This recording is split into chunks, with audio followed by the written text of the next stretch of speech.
214. Isang simpleng numero, pero para sa isang henerasyon ng mga Pilipino, simbolo yan ng pangungulila, pag-ibig at ng sikat na bandang River Maya. Pero ano nga ba talaga ang ibig sabihin nito? Ang totoo, ang pinagmulan ng tila misteryosong pamagat na ito ay bunga ng malikhaing isip ni Rico Blanco, kasabay ng mga pabirong mungkahi ng kanyang mga kabanda. Bago pa man sumikat ang River Maya, si Rico Blanco ay isa ng batang kompositor na nagsasanay sa bahay ng mga magulang niya sa Laguna.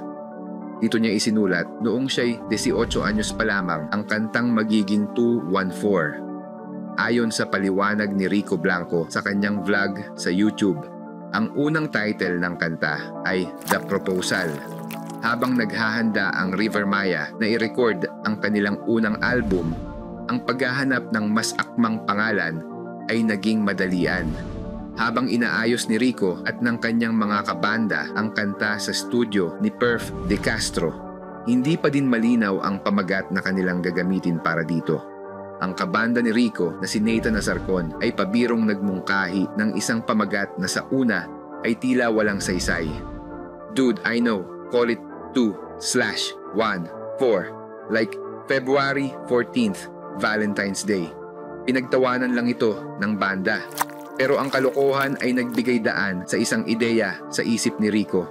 Ang unang linya ng kanta, Am I Real? Nagdesisyon ng banda na gamitin ang 214, Am I Real? Bilang kanilang pansamantalang pamagat. Lingid sa kanilang kaalaman, ang pansamantalang pamagat na ito ay kakagatin ng kanilang mga fans. Mula nang sumikat ang kanta sa radyo, umalingaw-ngaw ang mga tanong. Ano ba talaga ang ibig sabihin ng 214? Sa paglipas ng mga taon, maraming teorya ang lumitaw. Ang ilan ay nakita ito bilang isang pagtukoy sa awit ng kabataan na matalinong nag-uugnay ng mga pantig ng pamagat ng kanta sa mga numero.